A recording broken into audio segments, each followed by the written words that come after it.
आज नहीं तो कल, कल नहीं तो परसों सच्चाई की जीत होती है। मगर जो भी हो, मेरा रास्ता तो क्लियर है। मुझे क्या करना है, मेरा क्या काम है। फिर से चलेगी सवालों की आंधी जब संसद में लौटेंगे राहुल गांधी। नमस्कार, जनसंवाद में आपका स्वागत है दोस्तों। पहली बड़ी खबर निकल के आई, आज हो गया है 5 अगस्त। राहुल गांधी की बड़ी जीत, संसद की सदस्यता में होंगे, भाग लेंगे राहुल गांधी। अविश्वास प्रस्ताव में राहुल गांधी पहुंचेंगे। हो गया बड़ा फैसला, अगले कुछ सोमवार को राहुल गांधी की सदस्यता होगी बहाल। मोदी सर ने मामले में राहुल की सुप्रीम कोर्ट में हुई थी बड़ी जीत। दूसरी खबर निकल के आई है, ममता बनर्जी का बीजेपी पर बड़ा हमला, ईवीएम को भी हैक करा सकती हैं 2024 जीतने के लिए। तीसरी खबर में आपको बताएंगे दोस्तों, जहां कांग्रेस पार्टी जोरदार तरीके से मनाएगी, प्रदर्शन करेगी और खास करके सुप्रीम कोर्ट की जीत पर विपक्षी पार्टी टीम इंडिया ने किया बड़ा ऐलान, ये भी बताएंगे।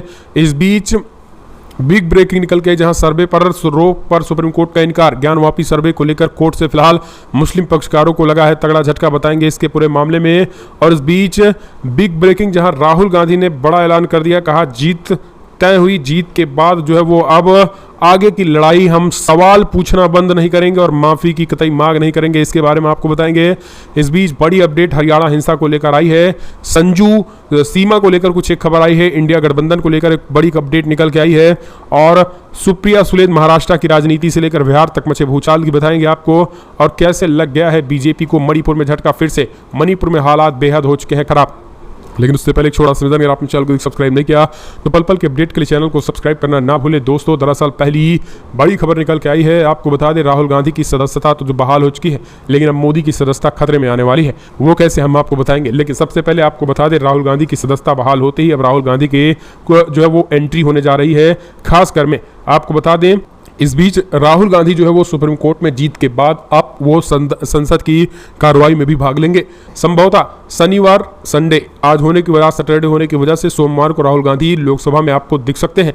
और आपको बता दें, वो मोदी सरकार के खिलाफ अविश्वास प्रस्ताव जो 7 तारीख से चर्चा होने जा रही है उसमें भी वो शामिल होंगे और अविश्वास प्रस्ताव में वोटिंग भी करेंगे।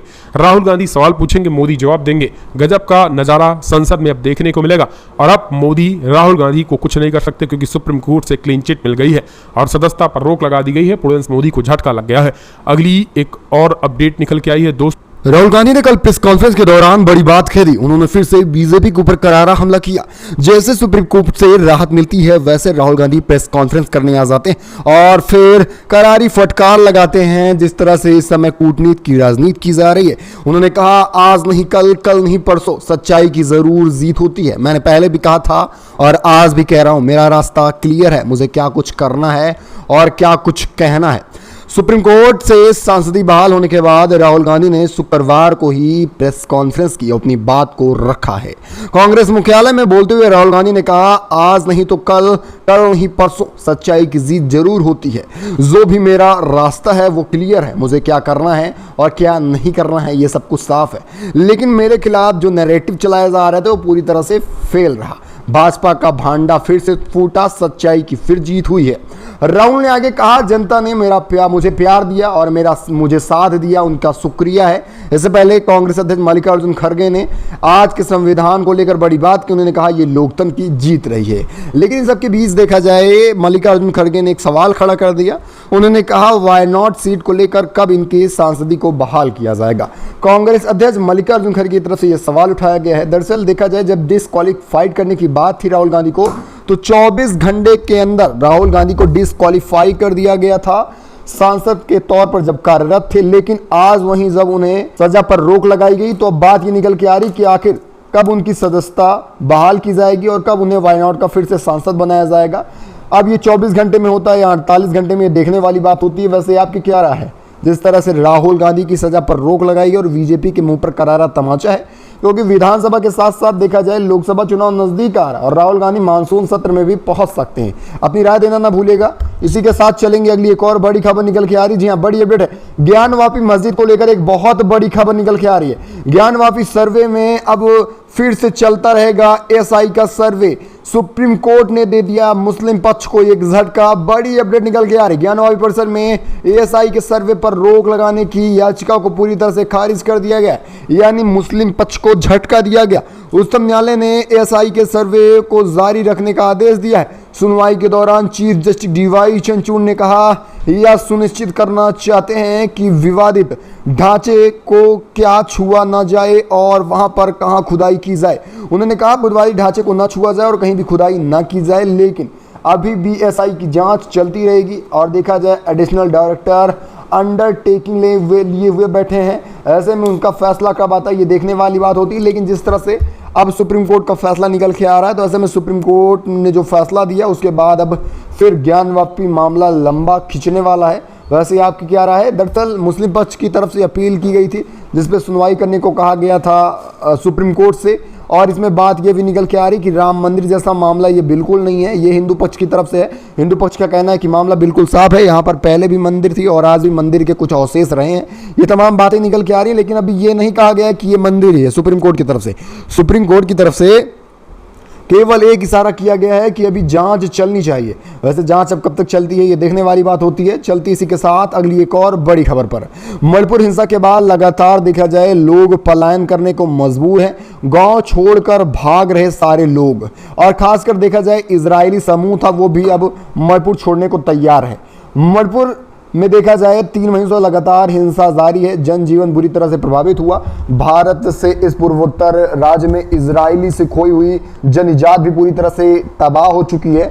और देखा जाए यहाँ पर गांव दर गांव लोग पूरा गांव खाली कर चले जा रहे हैं। तो अब देखा जाए एक बड़ी बात ये निकल के आ रही है कि यहाँ पर फिर से राहुल गांधी ये दौरा करते हैं नहीं संसद बहाल होने के बाद, क्योंकि विपक्षी दल पूरी तरह से दौरा किए थे। अब राहुल गांधी फिर से मणिपुर जाते हैं नहीं। और यहाँ पर देखा जाए अब तक खास बात ये निकल के आ रही कि पूर्वोत्तर राज्य यानी कि मणिपुर से लगभग 1 लाख लोगों ने पलायन कर दिया। जो हत्याएं हुई वो अलग बात है, लेकिन जिस तरह से बेबसी में आकर लोग अपने घरों को खाली कर रहे हैं, कहीं ना कहीं निंदनीय की बात है। दूसरी तरफ देखा जाए अब रोहिंग्यांग मुसलमानों या फिर बांग्लादेश से आ रहे मुसलमान लगातार मणिपुर में घुसपैठ भी कर रहे हैं। इसे आप किस तरह से देख रहे हैं, आप राय दीजिएगा। अच्छा, अंजू और इस समय सीमा हैदर को लेकर हर रोज एक बड़ी खबर निकल के आती है, और इस बीच भी एक बड़ी खबर निकल के आ रही है। क्या कुछ खबर है आप जानिए, आपको बता देंगे। हमेशा के लिए पाकिस्तान रहने वाली है अंजू। बड़ी अपडेट निकल के आ रही है, पाकिस्तान ने भारतीय महिला अंजू का वीजा भी बढ़ा दिया है। एक बड़ी खबर निकल के आ रही, कहा जा रहा है कि अंजू का इरादा अब हमेशा के लिए पाकिस्तान में बसने का हो चुका है। 2 बच्चों की मां है अंजू, और वो जुलाई में भारत से पाकिस्तान गई और उसने इस्लाम धर्म भी अपना लिया है। और देखा जाए 34 वर्षीय अंजू इस्लाम स्वीकार करने के बाद 25 जुलाई को वो पाकिस्तान के खैबर पख्तूनख्वा प्रांत में पहुंचती हैं और वहां पर 29 वर्षीय दोस्त नरसुल्लाह से शादी कर लेती हैं। अंजू को अब फातिमा के नाम से भी जाना जा रहा है। और देखा जाए दोनों के बीच सन 2019 में फेसबुक से फ्रेंडशिप हुई थी, जिसके बाद ये सामने मामला निकल के आ रहा है। लेकिन यहाँ सबसे बड़ी बात, ये तो पुरानी बात है, लेकिन सबसे बड़ी बात ये है कि अब अंजू पाकिस्तान में ही रहने वाली हैं। इसे आप किस तरह से देख रहे हैं, आप राय दीजिएगा। अच्छा, मैं एक और बड़ी खबर निकल के आ रही है। जी हाँ, बड़ी अपडेट निकल के आ रही है। मध्य प्रदेश से बीजेपी विधायक के बेटे ने आदिवासी को मारी गोली। कमलनाथ ने कर दिया बड़ा खुलासा, कलंक कभी नहीं जाता। मध्य प्रदेश में भी सियासत लगातार बढ़ती जा रही है। मध्य प्रदेश में बीजेपी नेता और उनके परिवार पर सत्ता का निशाना किस कदर हावी हो चुका है ये साफ होता जा रहा है। इसके बाद ही एक रुख सामने आया गुरुवार को, एक बार फिर देखने को मिला जब बीजेपी विधायक के बेटे ने गोली मारने की बात कही, आदिवासी युवक को गोली भी मार दी। घटना के बाद लगातार हंगामा मचा हुआ है और जिस तरह से आए दिन देखा जाए बीजेपी के कारनामे साफ तौर पर निकल के आ रहे हैं मध्य प्रदेश को लेकर। मध्य प्रदेश में वैसे भी बीजेपी का सुपड़ा साफ तय माना जा रहा है, लेकिन बीजेपी नेता विधायकों और खासकर उनके लगे छुए लोगों द्वारा किया जा रहा है जो सब कुछ, इससे साफ हो जाता है कि इस बार बीजेपी का सचमुच सुपड़ा साफ हो जाएगा। क्योंकि जिस तरह से आदिवासी समुदाय के ऊपर इनके द्वारा बर्ताव किया जा रहा है, कहीं ना कहीं से जनता भूल नहीं पाएगी और खास तौर पर बदलाव कर रहेगी। आप इसे किस तरह से देख रहे हैं, अपनी राय कमेंट के माध्यम से देना न भूलिएगा। वहीं एक और बड़ी खबर पर चलते हैं। जी हाँ, बड़ी अपडेट निकल के आ रही है। गुलाम नबी का बड़ा बयान निकल के आ रहा है। खासतौर पर देखा जाए राहुल गांधी की सदस्यता बहाल होते हुए ये सभी का बयान निकल के आ रहा है। गुलाम नबी आज़ाद का कहना है कि मोदी शर्नेम वाले केस में राहुल गांधी को एक बड़ी जीत मिली है और ये जीत केवल राहुल गांधी की नहीं बल्कि देखा जाए 140 करोड़ जनता की है, क्योंकि इससे लोकतंत्र की जीत हुई है। ये गुलाम नबी आज़ाद की प्रतिक्रिया रही है। 4 अगस्त को जिस तरह से राहुल गांधी को सुप्रीम कोर्ट से राहत दी जाती है, उसके बाद फैसला निकल के आता है। इसे आप किस तरह से देख रहे हैं, अपनी राय कमेंट के माध्यम से देना ना भूलिएगा। वहीं यह भी बताइए कि क्या राहुल गांधी की लोकसभा की सदस्यता बहाल होने के बाद इसका लोकसभा चुनाव और विधानसभा चुनाव में कोई खास प्रभाव पड़ने वाला या नहीं, अपनी राय दीजिएगा। ऐसा एक और बड़ी खबर निकल के आ रही है। ज्ञान वापी मामला ठंडा नहीं हुआ था कि बद्रीनाथ को लेकर भी एक बड़ा मामला निकल के आ रहा है।